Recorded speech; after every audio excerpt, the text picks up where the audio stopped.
podcast where we talk to smart people, but not necessarily done by smart people? That is an awesome question. This one goes down probably on one of my top 5. Hey, I like nutrition. I like to eat food. This is the coolest thing ever. We're going to do this forever. I wish I paid more attention in that class. You know, I'm going to be honest, I don't understand that. As a man, I don't get it. Welcome to smartpeoplepodcast.com. Hey everybody, welcome to another episode of Smart People Podcast. I am Chris Stemp, and alongside me I have John Rojas.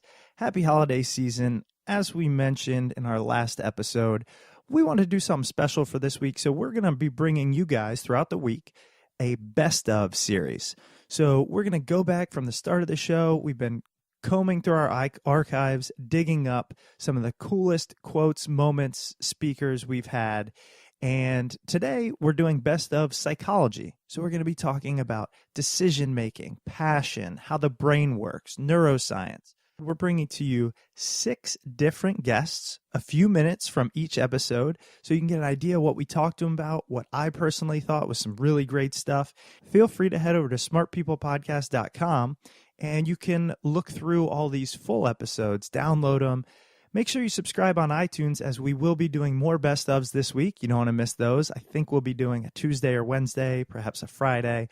So just to make sure you don't miss out, we're going to dive right in and start with Jesse Prinz, who wrote a book, Beyond Human Nature. You can check this out. Episode 58 is when we had on Jesse. And let's hear what he has to say about why humans are just plain awesome. So I think all creatures see the world from the perspective of their own species' needs. But human beings have this special capacity to also shape, reform, or change the world. So we're, in a way, not just perceiving the world in a very species-centric way. We're also creating a world. And the fact that we live in houses and wear clothing and alter the environment makes us absolutely unique. And that desire to control and that capacity to control is also unprecedented in the animal kingdom. Here I asked Jesse basically to tell us a little more about why humans are awesome. Absolutely. I mean, I think that the really fascinating thing about human beings is that we are capable of learning. I mean, that's really what sets us apart. All of our incredible accomplishments come through incremental learning. If you think about the structures we build, the sciences we have, they all come from step-by-step improvements in what we know and how we understand. And I think if we were driven by our biology, we'd be where the animals are. We'd be stuck with some fixed program that totally delimits what we're capable of doing. But instead, we have a biology that says we can go beyond biology. We have a biology that says this is our starting place, but we can acquire knowledge, share, and disseminate information that allows us to go beyond the biological givens and create this thing called culture. You know, I mentioned clothing before, and I think just to pause and meditate on the miracle of clothing, like, it's just totally spectacular that all of us right now are sitting wearing some kind of outfit. And, you know, other creatures don't do that. They walk around naked. And it's not just that they're hairier than we are. It's that they couldn't do it. They couldn't come up with this idea of, oh, let's conquer the elements. Let's protect our bodies. And the fact that human beings can do it and do that differently in every corner of the world and do it in a way that's self-expressive and do it in a way that's constantly changing is, I think, I mean, we think fashion is superficial, but it's actually a deep insight into just how spectacular we are. And I think that feature that makes us most spectacular is our capacity for change, for reinvention, for growth, for learning, and for creativity. The other thing is, in your book, Gut Reactions, I love it because talking about emotion, in my opinion, it brings all this together, right? Emotion is something we all know, but we can't quite put our finger on. We don't know what it is, where it comes from.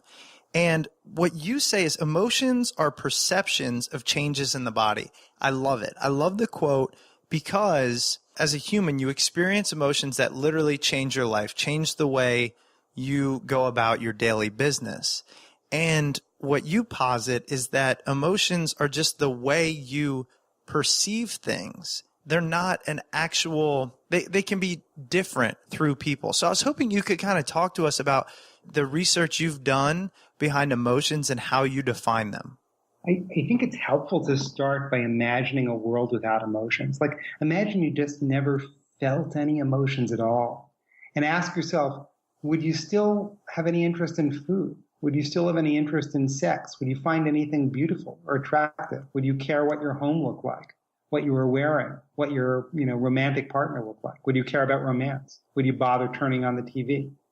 And I think it's obvious on a moment's reflection that without emotion, we live in a world without value. We live in a world where nothing is attractive, appealing. And of course, the converse is also true. Nothing is enraging, repellent, disgusting. A world without emotion is a world where we're not motivated to care one way or the other about anything that we come into contact with. That literally made the hair stand up on my arms. That I've never looked at emotion like that. Would you say they're the driving force then behind everything? I think emotions are the driving force behind everything we care about. To care about something is to have an emotion about it. And I think that's why the body is so important for emotion. So imagine that you're standing in front of this object. Maybe it's a cold beer. Maybe it's a, beautiful hamburger or something like that. And, if you had no emotions, this is an object of total indifference. It could be a blade of grass. You don't care at all. But if it's something you like, what happens is your body tells you like it. Your body wants to approach it. You feel this almost force within you saying, I want to grab that thing. I want to take hold of it. I want to consume it.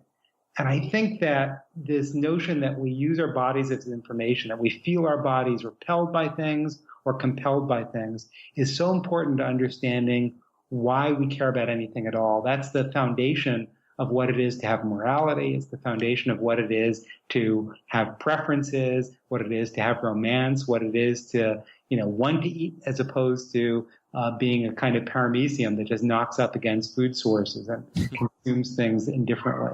All right, so we want to start off there just to remind everybody how amazing the human machine is and all that our brain can do. But what I wanted to transition to was probably the thing that we talk about the most on this show. We really wanted to get to the heart of this, and that's passion and how to live an exceptional life. And perhaps nobody summed up passion better than Dr. Srini Pillay in episode 51. What have you found in your research motivates people to be more productive, to do the things they want to do, to go that extra mile, that kind of thing? Well, in general, there are two kinds of motivation. There's extrinsic motivation, where people are motivated by being able to earn more money, or being able to, maybe some people actually want to stay away from home, so they stay out late at work. I mean, there are all sorts of extrinsic motivations that people have. And then there's intrinsic motivation, which I think most people yearn for. And I think intrinsic motivation is a drive that comes from a connection with yourself and the permission to be yourself. And what I find is that when people begin to understand that motivation and achievement is not about not making mistakes, but really about coming to accept those, they're able to move more freely and then enjoy that movement even more. So one of my mantras when I speak to people is, I'll say to someone, would you like to live an exceptional life?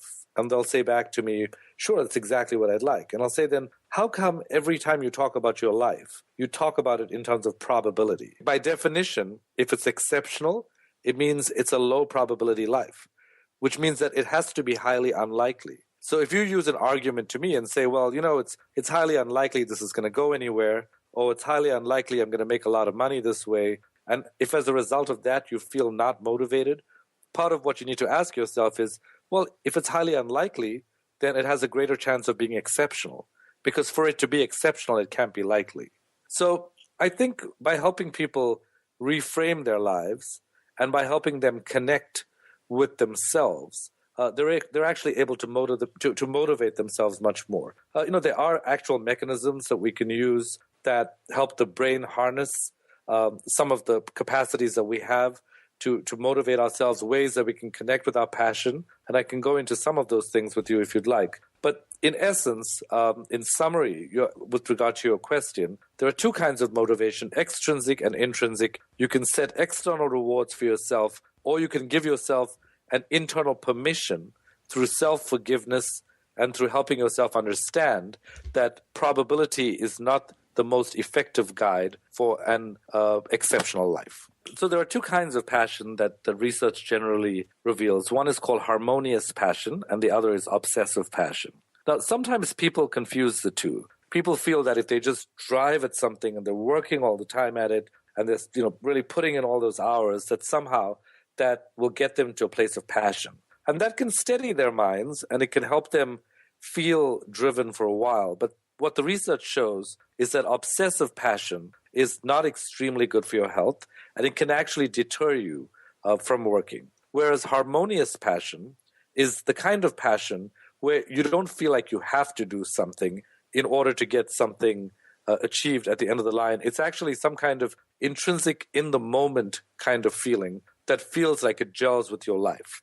Now, one of the questions is, well, how can you achieve a state of harmonious passion rather than obsessive passion? And I think most people who basically trip out to their work will say to you, well, I feel really lost in it and I love it. And that's how, and when I get lost in the work, it feels really great, but it needs a lot of discipline. Now, there's a recent body of research that's particularly interesting, and there are more than 100 studies on this idea of self-regulation. So, a lot of times people will say, you've got to regulate yourself, you've got to get yourself in check, you've got to be disciplined. Well, what the studies show is that for a large number of people, if you are involved in self-regulation, meaning you're trying to control yourself for a prolonged period of time, and then you do some kind of cognitive test to test your thinking ability, oftentimes those who have been regulating more than the other group perform much more poorly on the tests afterwards. And that's because the self-regulating part of the brain becomes exhausted. And so the ability to think actually diminishes. So I think one of the keys about living a life of harmonious passion is to be able to alternate self-regulation with relaxation, to give yourself a sense of permission about various things in order to explore things, and to recognize that in order to really feel passion, part of what you've got to do is feel the permission to explore. And the permission to explore technically means that you do not know where you are going. Now, we live in a life now which is full of knowledge. People have all sorts of directions. Even this podcast that we're doing is about, well, how would you recommend people do things? I don't see the value of what I have to teach as necessarily being within the content of what I have to teach. What I hope people get from this energy that I'm using to communicate is that it's about finding your passion is really about giving yourself permission to discover the unknown. It's not necessarily doing what someone else did. I once had a pretty famous entrepreneur and a business executive who said to me, when I stand in front of a business audience and I talk about innovation, I know exactly who has a likelihood of being innovative and who doesn't. The person who's copiously taking notes in order to do exactly what I did is probably the person who will not be innovative. The person who's reflecting on what I'm saying and having their own conversation about it in their heads, the person who's converting it into something that they own, that person is much more likely to be passionate. So in summary, in relation to passion, I would say that to tap into harmonious passion, it's important to realize that you need to learn how to walk in darkness, because harmonious passion correlates with discovery. And technically, in order to discover something, it has to not be known. And the second thing I would say about that is that alternating self-regulation with a whole lot of self-expression, and sometimes even overstepping the bounds to the extent that you can pull yourself back without much regret, I think that learning to play that game of life and learning to accept that that's part of how we are is especially helpful. One of the things that I've learned through these 17 years of brain imaging research is a pretty humble lesson. I've learned that we're endowed with an amazing thinking brain, which is extremely large compared to other animals, and it's pretty powerful. But we also have an extremely powerful emotional brain. And unfortunately for us, to a certain extent, these two parts of our brains are often at odds with each other. So you have this passionate, impulsive part of yourself that just wants to let loose and wants to completely explore something and take risks. And there's another part of your brain that's a thinking brain that wants to keep you in check. And I think that a lot of people try to become perfect at what they do, but perfection is really a formula for disaster when it comes to passion. And it needs to be distinguished from excellence, because perfection is really unrealistic. When you tell the brain, I need to be perfectionistic, it's like telling the brain to go to Mars without any vehicle. It just feels absurd. Whereas if you strive for excellence, anybody who is an expert at what they've done will tell you that excellence comes not from not falling, but from knowing how to get up after you fall. Wasn't that just some killer insight from Srini? All right, let's turn it over now to Catherine Schultz. She is the author of the book Being Wrong, and we spoke with her in episode 13. And I really wanted to just throw this one in here because it's a great talk about learning from mistakes and living in that world of trial and error. What do you think causes us to be incorrect? Well, fundamentally, we are a deeply fallible species. We have these amazing, amazing human minds. They're very, very good at a lot of things, but they're also tasked with a really complicated job, which is to make sense of the world around us. And the world around us turns out to be a confusing place. It is a noisy information environment. There's a lot of different kinds of evidence that we take in all the time on a daily basis from a lot of different sources. And then there's a lot of evidence that we never do see that's occluded from us, either because of, our own particular emotional setup or the community we live in, or just because there's information that human beings can't detect in the world around us. And given that, of course we're going to get stuff wrong. We are simultaneously driven to explain the whole world. We fundamentally love to invent theories and stories to account for the world around us, and we don't have direct, complete, unmediated access to it. So there's a lot of wiggle room for error in there. It's interesting because people have always claimed that you learn the most from your mistakes, and I kind of believe that was just a way of trying to make me feel better after I made a big mistake. Do you agree with that statement? Do you think that that's how we learn? I absolutely think that error can be a really wonderful and important learning tool. But the thing is, for that to work, you have to actually be willing to sit with the error. You have to be willing to think about it a little bit. I mean, if you make a mistake and your impulse is to deny it or ignore it or run away from it or blame it on someone else, you probably aren't really going to extract a lesson from that. On the other hand, if you really can kind of face the mistake, yeah, absolutely. I mean, when you think about it, what's happening when something goes wrong? You've had this belief about the world, and it suddenly collapses out from under you. And what you have to do in that moment is reevaluate the world or that piece of it that you were wrong about. So it's this real opportunity to suddenly see everything around you in a new light, and you have to put together the picture in a new and different way. And to be honest, we don't get that kind of opportunity that often in adult life. But our mistakes are that rare moment when suddenly we get a chance to actually have a really, new, fresh outlook on our environment.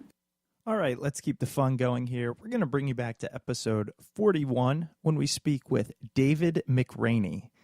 David wrote the book, You Are Not So Smart. And you actually got to go back, listen to the whole interview. We talk about a lot of really interesting things that go on in the human mind, but I'll give you a highlight here. Can you describe priming, and then do you think things like making your bed do lead to a more productive day? And what is the science behind this? Well, priming is one of the creepiest things that science has revealed. And the easiest way to think of it is if you go to work in flip-flops and shorts versus going to work in a nice fitted suit with a tie, does it affect your behavior? Do you become more professional when you wear professional clothes, or do you wear professional clothes to put out a sense of professionalism? The science says that priming is always affecting us, maybe just a little bit here and there, but enough over time to really push our behaviors, really push our decisions, to change the way we see the world. The study that cracks me up that I have in the book is they would have people, they do a different study, and then as a reward they'd be like, okay, here's some refreshments, why don't we tally up the results? And they would give you a crumbly cookie. And what they were really doing is the scientists behind the mirror watching this person eat the crumbly cookie, and as the table got peppered with crumbs, they wanted to see how often would people clean up their mess. And they found that if there was a faint scent of cleaning fluid in the room, a faint scent of some sort of cleaning product, people were much more likely to clean up their crumbs. They were primed by that smell to think, oh, yes, this is a clean place. Maybe I should keep it clean. In another study, they had people, part of the study, they had to remember a sin from their past, remember something from their past they were ashamed of, something they wished they could go back and change, something they regretted. And they said in the study they had to give people an opportunity to wash their hands before moving on to the next part of the study. Some people washed, some people didn't. And then at the end of the study, they said, would you do a favor for the researcher? No more. You're not going to get any extra money or any extra points, but this will be a great favor to us. You just have to do another study with us. So the people who did not wash their hands, they were like 75% more likely to say yes than the people who did wash their hands. And the idea of the researchers saying they had subconsciously, they'd been primed to think that they had cleaned away their sins and didn't need to do the favor to feel like they were good people, to get rid of that nasty thought they got from the sin from their past. And other studies, and this has been in other books, and I mentioned it briefly in mine, when people have to do word puzzles, and we'll say, the study I talk about most, they do word puzzles that are related to, that have words in the word bank, like briefcase, fountain pen, stuff like that, conference table. And then they have those people perform a negotiating task. The people who got neutral objects like whale and backpack, they would tend to be very fair in their negotiation. But the people who had done word puzzles that had briefcases and fountain pens in them, they tended to be very aggressive and tried to maximize their profit. And because they had been primed, every object, everything around you, every thought, every object, every piece of entertainment, it's going to cause this cascade of associations throughout your brain, and that your brain sort of it's like flexing its muscles, getting ready to run. It already has a little bit of the information there ready to go, and you think more quickly in the direction that you've already been primed to think. And we don't realize it. This stuff actually works much better when we're unconsciously primed, but it's always pushing us around and changing our behaviors. Is it a better idea to go with your gut or your intuition when it comes to making decisions? Are we more easily deceived when we move the thought process to our conscious mind? I try not to step on Jonah Lehrer's toes too much in the book, because he wrote the greatest book on this topic that I've read, and that is How We Decide. And he talks a lot about how the unconscious mind the emotional mind has had a lot longer time to evolve than the rational mind. And then you also have people like Malcolm Gladwell who say that you should really, really trust your gut reactions. But I think that the science is not 100% in favor of that, because there are many times when your gut reaction is really good, and it's something you can trust. But it's usually after you've done a lot of research or you have a lot of experience in what it is that you are you're contemplating. When you're a complete noob about something, when you're completely novice in the situation, your gut reaction is it's going to be based off of something else, and it could be priming, it could be any number of the biases that I talk about in the book. It could be based off of faulty information or false premises. So you have to be careful when trusting your gut 100%, especially in a very novel situation. Now, if somebody throws a snake in your lap and you go with your gut and you say, "Yeah," and you throw it away, that's good. That's all the things I write about serving you well. But if you, this is, for instance, Stephen Levitt in Freakonomics talks about how people aren't very good at judging the statistical danger of something like a gun versus a swimming pool, because we might think that a gun is more dangerous, but statistically a child is much more likely to be harmed by a swimming pool than a gun in a home that has both. So yes, going with your gut can be a good thing, but it also could be really faulty, and it's situational and it's nuanced. All right, here's another great one for you. In episode 83, we spoke with Venkatesh Rao. The interview was absolutely enthralling. It's a way of talking about decision-making by looking at robotics and technology. Really cool stuff. I would go check it out. Here's a clip from it. Most people, when they're introduced to the formal study of decision-making, they kind of think in terms of like single decisions, like which college should I attend, or which house should I buy, or is this like a good bargain or a bad bargain? So they think of decision-making as like almost individual instances of problem solving, where somebody hands you like the data that is relevant to a decision, you think about it, you make a decision, and you move on.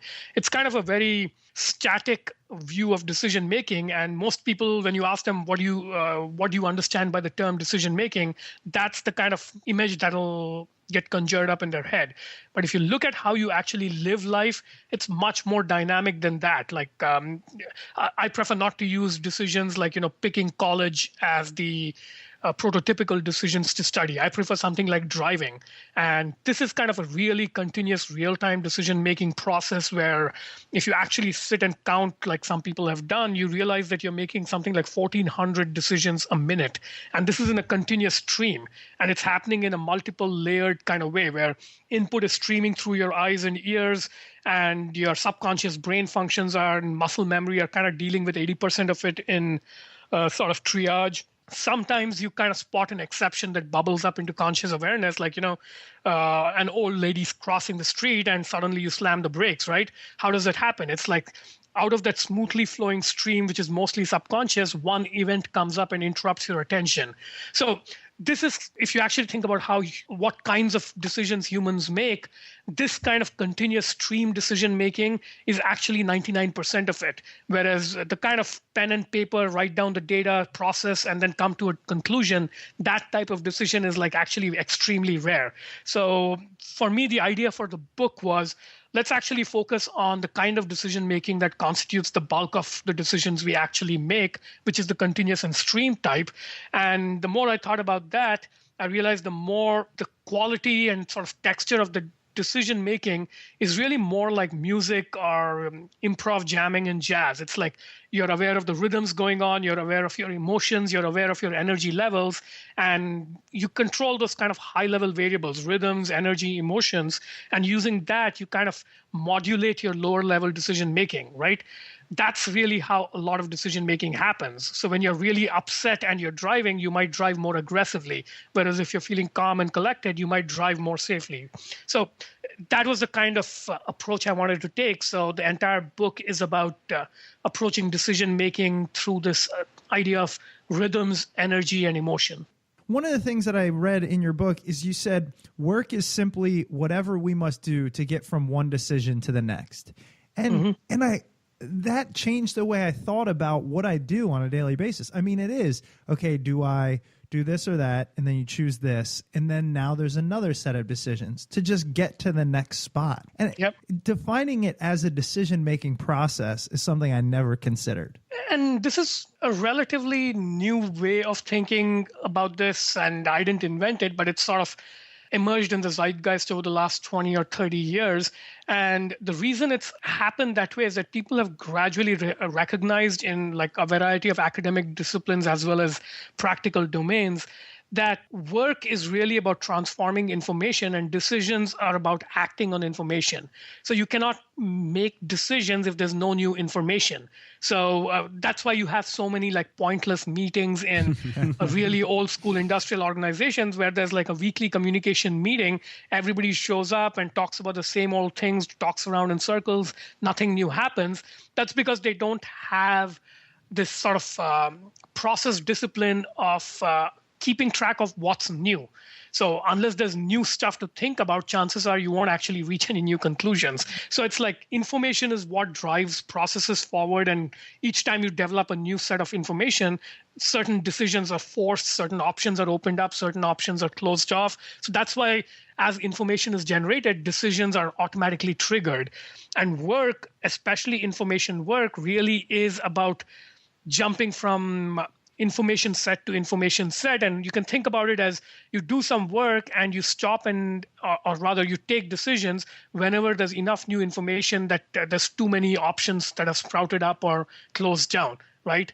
So it's almost the rate of information flow that drives the rate of decision making. All right, we're going to round out this best of series with a few minutes from one of my favorite episodes thus far. We talk with Barry Schwartz. Barry's the author of a book called The Paradox of Choice, Why More is Less. He also has a fantastic TED Talk. He just really knows his stuff. And this is cool stuff. We talk about maximizers versus satisficers, how to help you in that sea of decisions, whether it be shopping on Amazon or what job you want. Really good stuff that you can put to use. Sure. So the critical distinction is that if you're a maximizer, then only the best will do. You want the best cell phone, the best cell phone plan, the best place to go on vacation, the best job, the best house, et cetera, et cetera. And it's nice to have very high standards, but the problem that it creates for people, especially in the modern world, is that when there are so many options, finding the best is a total nightmare. You can't look at all the options, and so eventually you either you don't pick at all or you pick something, but you're convinced that if you'd looked longer, you'd have done better. A satisficer, in contrast, is looking for a good enough option, a good enough phone plan, vacation, job, and so on. And you can have high standards, but you don't need the best. And the benefit of that is that you don't need to look at every option. You just look at options until you find one that meets your standards, whatever they are, and you choose it. So it is less stressful to choose. It's less defeating to choose. And what we find is that people who we can identify as satisficers actually are more optimistic, happier about their lives, happier about themselves. They seem generally in much better psychological shape than people who are out for the best. I'm sorry you're in the latter category. Me too. I just, is there something that lends itself to making you more of a maximizer? I mean, I kind of was always raised on the idea that, the world is your oyster and you can do anything you want. And sometimes I wonder if that's kind of bad advice. Well, I think it is bad advice. And parents do it, of course, only with the best interests of their kids in mind. And people who teach at institutions like the one I teach at, teaching extremely talented, hardworking students, continue. We tell students, you can do everything. You can do whatever you want to do. We'll make it easy for you.